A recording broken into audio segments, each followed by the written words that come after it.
join me in prayer? Turn your eyes upon Jesus.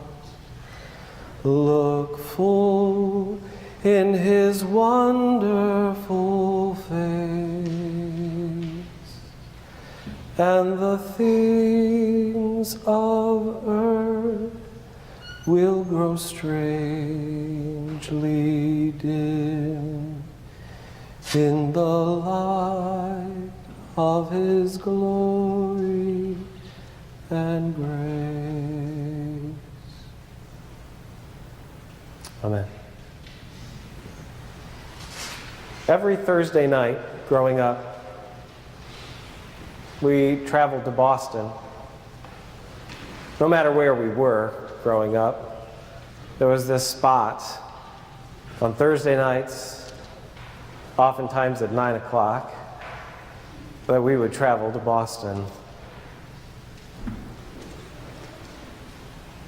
Sometimes we got a little bit late out of youth group, but we raced home just in time, often enough, to be there in Boston just at the right time.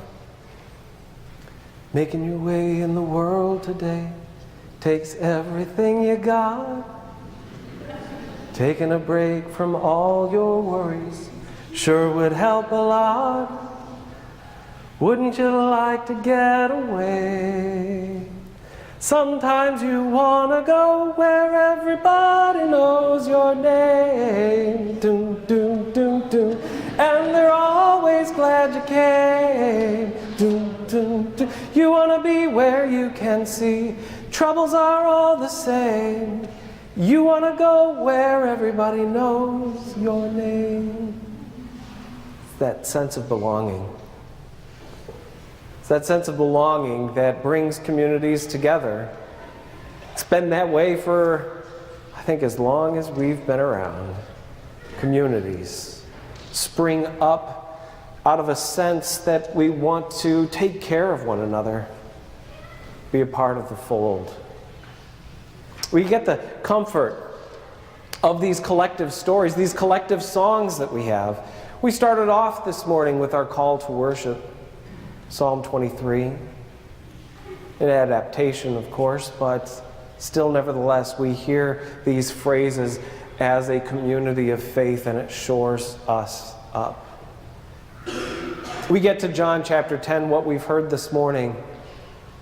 Jesus talking about being the gate, and then the good shepherd.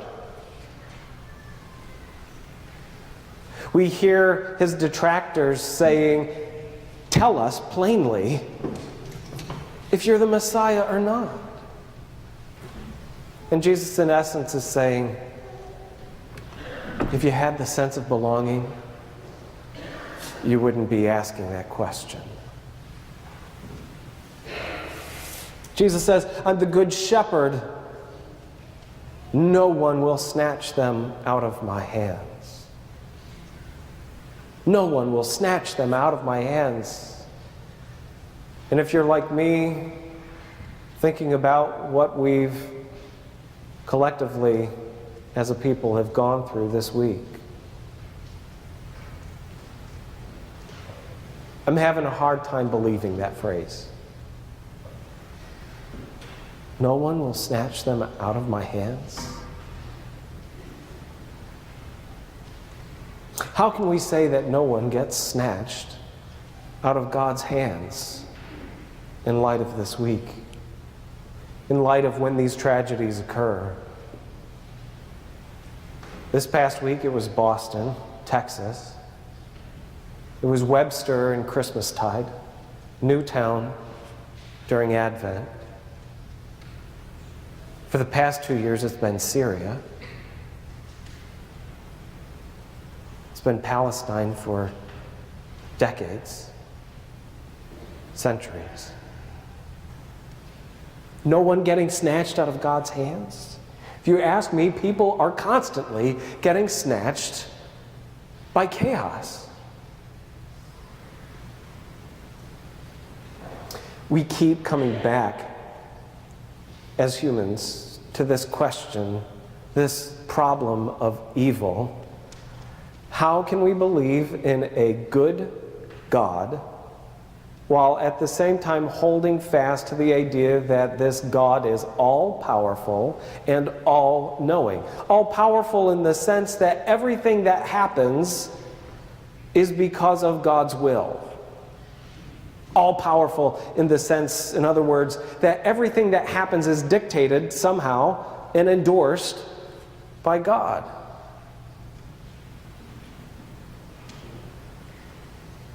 Sometimes I think, when we hear ourselves, when we really stop and hear ourselves, when we say things, maybe we ought to rethink what we're saying. Everything happens for a reason.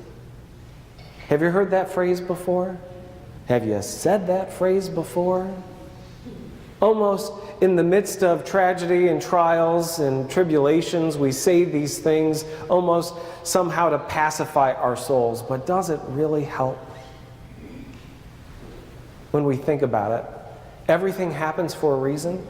Are we going to go to Boston and say to the victims and to the families, or down to Texas or to Syria, and say that phrase? Do you think it's going to bring comfort? Everything happens for a reason?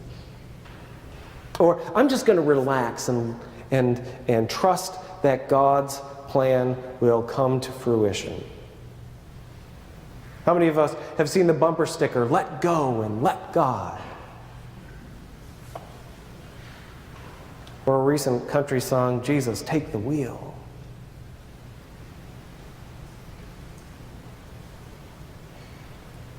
I think sometimes we assume that God's will is going to happen whether we like it or not.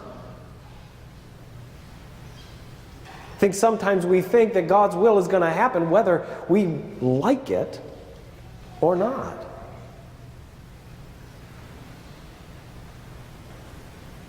But if that's the case, then why does Jesus ask his disciples to pray like this? "Thy kingdom come, thy will be done." Jesus isn't a high school teacher trying to give them busy work with prayers. This isn't an innocuous request. This isn't pray this just to keep things going along.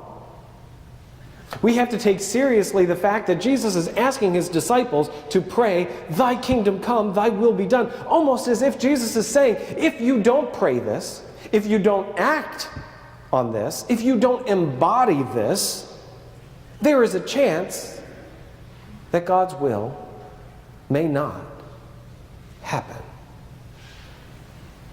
Or he wouldn't be asking us to pray that, would he? The way I see it, I think we have a problem that we need to work out collectively as Christians if we're going to move out of the tragedy of this week and still have our faith intact next week. I don't buy the easy way out, and I don't think you buy the easy way out either, when we really think about it. The idea that this is all a mystery, that God's ways are higher than our ways. It's a mystery that God's plan is broader than one or two lives. Or even worse, God needed them in heaven more than God needed them down here. We've heard that one before, haven't we? Or even worse,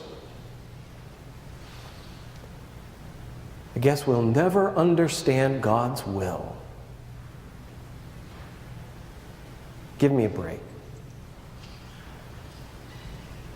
I think we should all be in the spot, if you ask me, we better understand that the will of God enough to know that the innocent people that were killed and injured in Boston and Texas and Syria, all over the world, is not, I repeat, is not the will of God. Amen. It's not the will of God. We need to stop the madness of butterflies and rainbows kinds of theology, this fair weather friend kind of theology that works when we're doing well, but leaves us high and dry and void when tragedies occur. We have to have something at the core of our theology, at the core of our faith, that begins to answer these questions better than we've done. There are people out there that are under the mindset that we as Christians believe in a God whose will could be a punishing kind of will. That we serve a bloodthirsty and violent kind of God. Do we have an answer for that? If we just go out and say that everything happens for a reason or it's a mystery, I don't think that those are good selling points. We have to have something deeper to be able to work off of, especially at the time when 85% of our active youth within the Christian faith leave and don't come back. That should be our litmus to the idea that maybe we're not speaking as relevantly and as deeply and as appropriately to these kinds of situations as we should. So let's continue to talk about this. We need to have good theology to make it through to next week, to be able to answer these sorts of things. In 1939, the Ministry of Information in Great Britain, in the face of the war coming directly to them and being real, the violence now becoming real, took on the task of shoring up and boosting the morale of the subjects of the crown.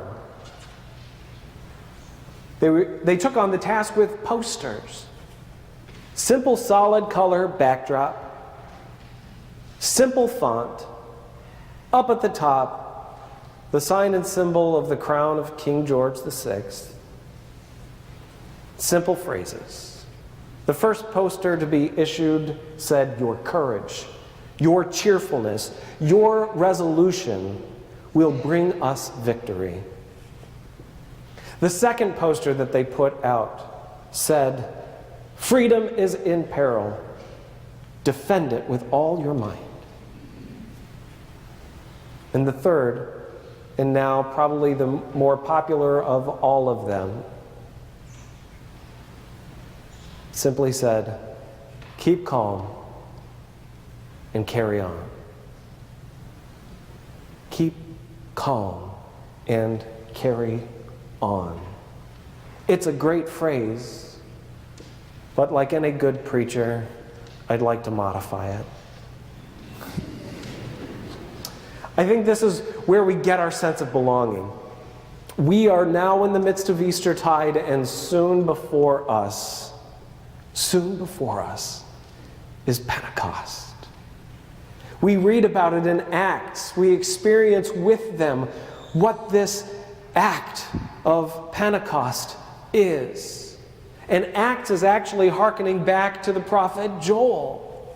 And Joel says in chapter 2, "In the last days, I will pour out my Spirit upon all people. Your young ones will prophesy. Your old ones will dream dreams. And your little ones will see visions." The sign and seal of God's kingdom coming into this world is bundled up in dreaming. Dreaming. Many of you know that we are now 31 weeks pregnant, with 9 weeks to go. Fiona Faye will be here sooner than we know it. And we're keeping track of how Fiona's doing. I've got this app on my iPhone that tells me each week something new in her phase of developments. And there's this one that just has stuck with me, and I can't seem to get it out of my head. At week 30, Fiona started to have REM sleep. Studies have shown that most likely what's happening for Fiona right now is that she's dreaming. She's dreaming. She's not experienced this world yet. What is she dreaming about? See? It just sticks with you and it just keeps going. What is she dreaming about? And so I've gotten so wrapped up in this idea of what could she possibly be dreaming about that this week I started to think, what am I dreaming about?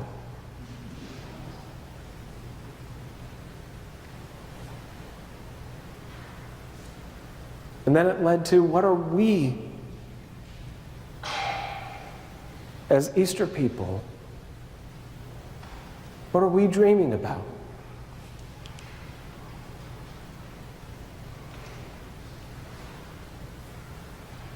Have we stopped dreaming?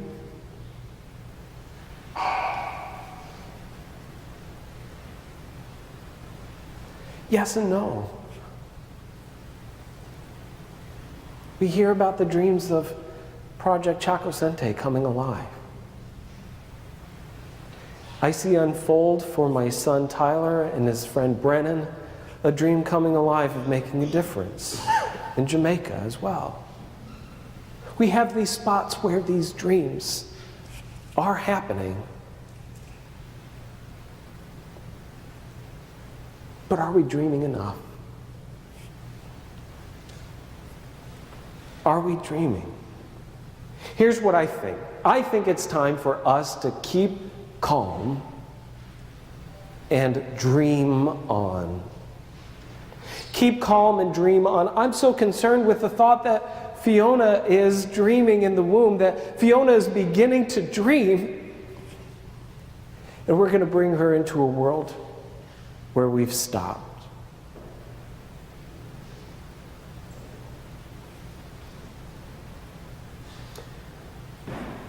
I'm dreaming of a place where the whole world is free, where children never go hungry and peace reigns supreme, where I can be my brother's keeper and I can be my neighbor's friend, where families stay together and love has no end.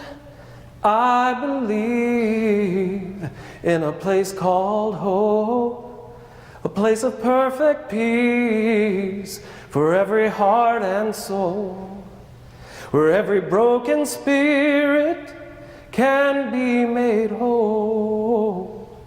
I believe in a place called hope.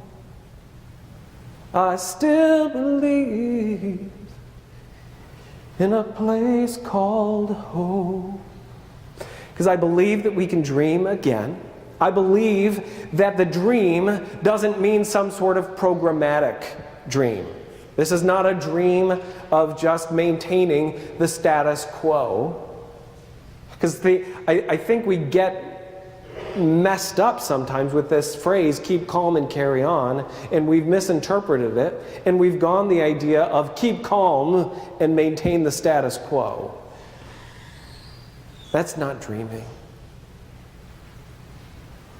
My dream is that we can figure out some sort of way that we can move beyond these walls, get out of these pews, and move into a situation where Monday through Saturday, we come to celebrate on Sunday, but Monday through Saturday, we're out speaking light and life into the chaos that may be around us. What's our dream as Christians? And I know this is difficult stuff. It's difficult when we're in our workplace situations or we're around other people and other communities and we hear these statements of, I don't understand how this all happens. And the question is whether or not we stand silent and shake our heads and nod our heads and agree with them, or whether or not we take that opportunity to speak light and life into the midst. It's time for us to really dream how we can get this good news, as people of good news, out and make it relevant. I don't know if you're like me, but I'm tired of the pat answers.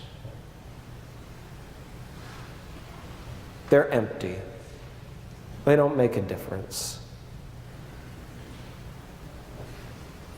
They're not speaking light and life anymore. And I wonder if they ever did. Oh, it's a mystery. Oh, we'll understand it better by and by. Oh, God's ways are higher than our ways. We've got to have something better than that. Something deeper. Something much more creative, something much more transformational. I'm tired of the pat answers and I want more. And I think you do too. As a pastor, I find myself accountable to doing something better than those pat answers. As Christians, I think we are accountable for doing something better than those pat answers. What's our good news? What is our good news? It's a longer conversation than just one sermon. And it's not like the answers are going to be readily available to us. It's going to take time. It's going to take perseverance. It's going to take hard work as all of us as a collective community of faith to figure out how to do this better. But I want to start us off simply by this. We're children of Genesis. We're children of the resurrection. And we're children of Revelation. Let me unpack that for you. Our collective story, our sense of belonging is wrapped up in the very first story that says that the Spirit of God brooded over the churning chaos. And God spoke light and life into the darkness. And then our story goes on. God takes on flesh, becomes human, and speaks light and life into our chaos. And although we responded with violence, although we responded with a crucifixion, God's response to our response was the most non-violent act ever to be recorded in history. Resurrection. God had the final answer by speaking light and life into the midst of the violent chaos. And then our story. Our story ends. Our story ends with a dream. John the Revelator, revelation, that word actually means dream. Our story ends with a dream. And I hope that it's the dream that Fiona's dreaming right now. And I hope that it's the dream that I can pick up once again. I hope it's the dream that we can all begin to dream again together. And that dream, as we hear it, says, He will wipe away every tear. There will be no more death. There will be no more mourning. There will be no more crying or pain, for the old order of things has passed away. May we keep calm and dream on. May it be so for us. May it be so. Amen.